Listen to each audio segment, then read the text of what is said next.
और मैं सरकार साहब से ये कहना चाहता हूँ कि जो किसान भड़के हुए बैल को काबू कर सकते हैं, वो भड़की हुई सरकार को भी काबू में लाना जानते हैं, उनको कोई भड़का नहीं सकता। दूसरी बात ये कहते हैं कि हम किसानों के फायदे के लिए कानून लेकर के आए हैं। मुझे एक बात बताइए, हिंदुस्तान के इतिहास में ये पहली बार हो रहा है कि ये किसानों के फायदे के लिए बिल लाए हैं। किसानों को ये भला करना चाहते हैं, लेकिन किसान चाहते हैं कि ये भलाई हमको ना मिले। ऐसा क्यों हो रहा है? ऐसा इसलिए हो रहा है कि बड़े पैमाने पे झूठ बोली गई है, बड़ा पैमाने पे प्रोपेगेंडा फैलाया गया है। सबसे पहले इन्होंने कहा कि सिर्फ पंजाब के किसान ही क्यों विरोध कर रहे हैं। बिहार में 2006 में जब बाजार समिति को समाप्त किया गया तो यही बात कही गई थी कि बाजार समिति समाप्त हो जाएगा, बाजार समिति में जो करप्शन होता है वो करप्शन समाप्त हो जाएगा और किसानों की आय दुगनी हो जाएगी। आज बिहार के किसानों की क्या हालत है, उस पर एक घुमंतु पत्रकार है पुष्पमित्र जी, उन्होंने एक किताब लिखी है रुक्तापुर। उसमें जाकर के देखिए कि 2006 में जो बाजार समिति समाप्त की गई उसके बाद किसानों के फसल का क्या हुआ है, उनकी आमदनी का क्या हुआ है। ये इतना बड़ा झूठ बोला गया है। मैं आपसे ये कहना चाहता हूँ कि ये पूरा का पूरा प्रोपेगेंडा ये है कि ये देश में किसानों के फसल की खरीद फरोख्त को कुछ धन्ना सेठों के हाथ में सिमेट देना चाहते हैं। ये कहते हैं कि किसान अपनी फसल कहीं भी बेच पाएगा। किसान पहले भी अपनी फसल कहीं बेच सकता था, इसमें तो कोई नई बात नहीं है। और आप कहते हैं कि दूसरे राज्य में भी किसान जाकर के अपने फसल को बेच सकता है। आप जो लोग खेती किसानी करने वाले लोग हैं, हम लोग बालकनी में गमला में पुदीना नहीं उगाते हैं, खेत में काम करते हैं। आप बताइए कि हमने टमाटर उगाया है, टमाटर को जब हम खेत से तोड़ेंगे तो टमाटर को क्या बिना प्रोसेसिंग किए हुए हम हरियाणा ले जा सकते हैं? तमाम तरीके की झूठ इस किसान बिल के संबंध में बोला जा रहा है। सीधी बात यह है कि आज इस देश में जो हम लोग को राजनीति का एक मॉडल देखा है कि जो लोग सरकार बहादुर को चंदा देते हैं हेलीकॉप्टर पर उड़ने के लिए, उनको जो इलेक्शन में कमीशन मिलता है, कहते हैं ना वन नेशन वन कमीशन की योजना का साजिश ये है कि इस देश में जिन धन्ना सेठों के कमीशन से यह सरकार चुनाव लड़ती है, चुनाव में हेलीकॉप्टर उड़ाती है, आसमान में उड़ती है, उन्हीं कमीशन के बदौलत ये इस देश के किसानों की धरती को उनके हाथों में गिरवी रख देना चाहते हैं। वन नेशन वन कमीशन की योजना ये है कि पूरे देश में चाहे किसान हो, मजदूर हो, BSNL हो, रेलवे हो, तमाम तरीके के संस्थानों को ये अपने प्रिय दोस्तों के हाथ में बेच देना चाहते हैं। और ये जो बिकवाली है, ये बात याद रखिएगा कि आज के किसान जब इस बिकवाली का विरोध कर रहे हैं तो ये सिर्फ किसानों की लड़ाई नहीं है, ये लड़ाई सबसे पहले इस देश के मिडिल क्लास और गरीबों की लड़ाई है। मिडिल क्लास और गरीबों की लड़ाई कैसे है आप देखेंगे। हम पटना में बात करते हैं, जब बख्तियारपुर के किसान, भंडारक के किसान सब्जी लेकर के सुबह शटल से आते हैं पटना, तो तमाम मंडियों में सब्जियां पहुंचती हैं और वहां पे कंपटीशन होता है। और मिडिल क्लास के जो लोग हैं झोला लेकर के 5 दुकान में घूम करके सस्ता भिंडी और सस्ता मिर्च खरीद लेते हैं। लेकिन जब किसानों की खरीद फरोख्त का अधिकार एक कंपनी के हाथ में होगा, तो जैसे इस देश में आपको याद होगा कि BSNL जब रेट तय करती थी, BSNL के पास जब लाइसेंस था तो प्राइवेट कंपनियां कंपटीशन में फ्री जियो धनाधन करा रही थी। जब से BSNL समाप्त हो गया है तब से आप देख लीजिए कि लगातार मोबाइल के इस्तेमाल करने का जो रेट है वो बढ़ता जा रहा है। मैं यही कहना चाहता हूं कि इस पूरी की पूरी लड़ाई में एक बात है कि अगर दूसरे उत्पाद को उपजाने वाले या बनाने वाले जो लोग हैं वो उसका MRP तय कर सकते हैं, तो क्या किसान अपने फसलों का MSP नहीं तय कर सकते हैं? और किसान क्या मांग रहे हैं? किसान कह रहे हैं कि आपने कानून बनाया है तो सबसे पहले जो आप ये दावा करते हैं कि MSP समाप्त नहीं होगा, तो आप यह बात कहिए, आप यह बताइए कि अगर कहीं भी MSP से कम पे खरीद होती है तो ये एक आपराधिक काम होगा, उसके ऊपर क्रिमिनल केस किया जाएगा। आप बिहार का उदाहरण लेकर के देख लीजिए, तमाम फसलों का जो MSP तय किया जाता है उस MSP से नीचे धान की खरीद होती है, मक्के की खरीद होती है, गेहूं की खरीद होती है। अभी तो सिर्फ कुछ अनाजों का MSP तय किया जाता है। मैं कहता हूं कि हम सिर्फ अनाज खा करके जिंदा नहीं रहते हैं, हमको तेल की जरूरत पड़ती है, हमको टमाटर की जरूरत पड़ती है, हमको सब्जियों की जरूरत पड़ती है। क्या किसी भी चीज का MSP तय किया जाता है? आप किसानों के बारे में सोचिए, जब अपने खेत में वो गोभी तोड़ करके मंडियों की तरफ चलते हैं और कहते हैं जो वहाँ पे मंडियों में बैठने वाले लोग हैं कि आज गोभी बहुत उतर गया है, इसीलिए आपको गोभी का रेट नहीं मिलेगा।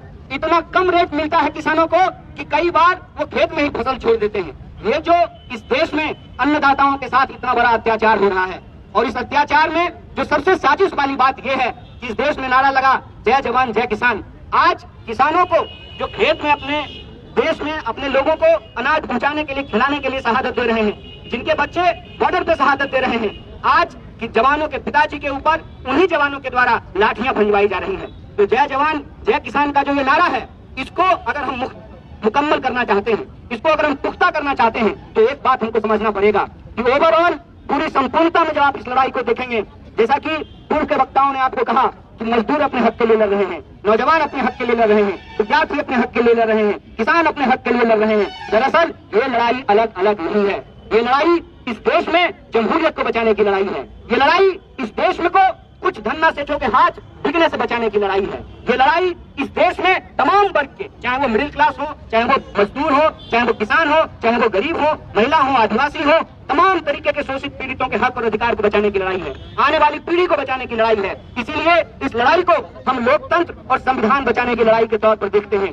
इसीलिए हमारा आप तमाम लोगों से आग्रह है, और एक बार यहाँ जो मौजूद हैं तमाम किसान संगठन के लोग, उनके तमाम नेताओं को और आप तमाम साथियों को बधाई देते हुए उनका स्वागत करते हुए कहना चाहते हैं कि इस लड़ाई को हमको जय जवान जय किसान और जय संविधान के तौर पे लड़ना पड़ेगा, और इस देश की सरकार को बताना पड़ेगा कि इस देश में जो कमाने वाले लोग हैं, उनके कमाने के अधिकार को, उनके काम को, उनके फसल के दाम को और लोगों के पढ़ने लिखने काम करने के अधिकार को आप छीन नहीं सकते हैं। ये हमारा लोकतांत्रिक अधिकार है, और इस लोकतंत्र को बचाने की लड़ाई में, किसानों, मजदूरों, आम लोगों को बचाने की इस लड़ाई में हम लोग कंधे से कंधे मिला करके खड़ा है। हम किसान नहीं हैं, लेकिन हम किसान परिवार से आते हैं, और हम ये जानते हैं कि किसान अगर अनाज नहीं उगाएगा, आप सोचिए कि अगर किसान मशरूम नहीं उगाएगा तो मोदी जी का गाल जो है वो टमाटर की तरह टूट लाल होगा। तो जो मशरूम वो खाते हैं, मैंने तो कहा एक जगह ये बात कि काश हमारे किसान मशरूम के साथ थोड़ा शर्म भी उगा पाते, और इस देश के बेशर्म नेताओं को फ्री धनिया स्कीम में जो है थोड़ा शर्म भी दे पाते, तब इनको समझ में आता कि किसान आज किन परिस्थितियों से गुजर रहा है। एक आखिरी उदाहरण के साथ मैं अपनी बात को खत्म करूंगा। दिल पे हाथ रख करके आप एक बार ये सोचिएगा, इस देश में कलेक्टर साहब का बेटा कलेक्टर बनना चाहता है, एक्टर साहब का बेटा एक्टर बनना चाहता है, डॉक्टर साहब का बेटा डॉक्टर बनना चाहता है, फार्मर साहब का बेटा फार्मर क्यों नहीं बनना चाहता है? आप सबके लिए, हमारी रगों में दौड़ने वाले खून के लिए, सांस के लिए अनाज सबसे बुनियादी जरूरत है। उसको पैदा करने वाले जो किसान हैं, वो अपने बच्चों को किसान क्यों नहीं बनाना चाहते हैं? क्यों हमारे पिताजी ने कहा कि जाओ दिल्ली तैयारी करो, कलेक्टर बन जाओ? क्यों उन्होंने नहीं कहा कि गांव में रहो, खेती करो, फार्मर बनो? और कहते हैं कि अन्नदाता धरती पर सबसे बड़े महान काम में लगे हुए हैं। आज अन्नदाता अपने बच्चों को किसान क्यों नहीं बनाना चाहते हैं? इसीलिए नहीं बनाना चाहते हैं कि उनको मालूम है कि हार तोड़ मेहनत करने के बाद जब वो अपने फसल को बेचने के लिए जाएंगे, तो उनका फसल ही उनके लिए फांसी का फंदा बना दिया जाएगा। ऐसी व्यवस्था देश के अंदर की गई है।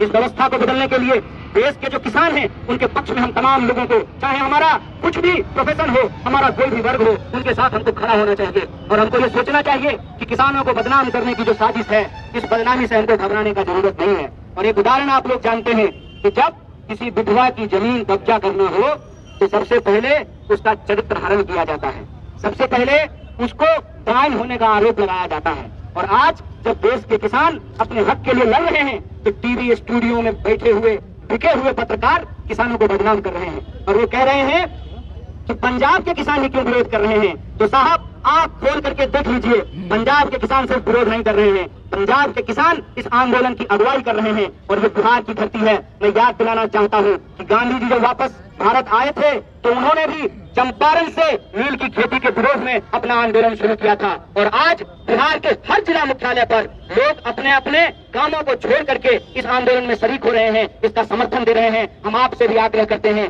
जब तक किसानों की मांग नहीं मानी जाती है, चरणबद्ध तरीके से हमको यह आंदोलन आगे बढ़ाना चाहिए। और अगर जरूरत पड़ी, क्योंकि बार बार बहस में बिहार का नाम लिया जा रहा है कि बिहार में 2006 में जो है बाजार समितियां समाप्त कर दी गई है और किसान बड़े खुशहाल हैं, तो बिहार के लोगों की एक खास जिम्मेवारी है कि इस झूठ का पर्दाफाश करें और देश के किसानों को बताएं कि बिहार के किसान ही बदहाल हैं। और अगर जरूरत पड़े तो मैं किसान संगठनों से यह आग्रह करता हूं कि जत्था बना करके, अभी हम जैसे बिहार के अलग अलग कोनों में किसान के पक्ष में आंदोलन कर रहे हैं, जत्था बना करके बिहार से हम तमाम लोगों को भी दिल्ली की ओर कूच करना चाहिए। ये संकल्प हमको लेना चाहिए। इसी संकल्प को बढ़ाते हुए मैं अपनी बात को खत्म करता हूँ। जय जवान, जय किसान, जय संविधान। बहुत बहुत शुक्रिया, बहुत बहुत धन्यवाद। अच्छा, अब सब लोग, हम लोग मार्च करेंगे, हम लोग सब यहाँ से मार्च करेंगे, हम लोग चले यहाँ से, और हम लोग जा करके वहाँ पर पुतला जलाया जाएगा चौराहे पर। अरे फंस गए इसमें भाई, 2 मिनट। किसानों की इस लड़ाई में हम शरीक हो, शामिल हो, उनका समर्थन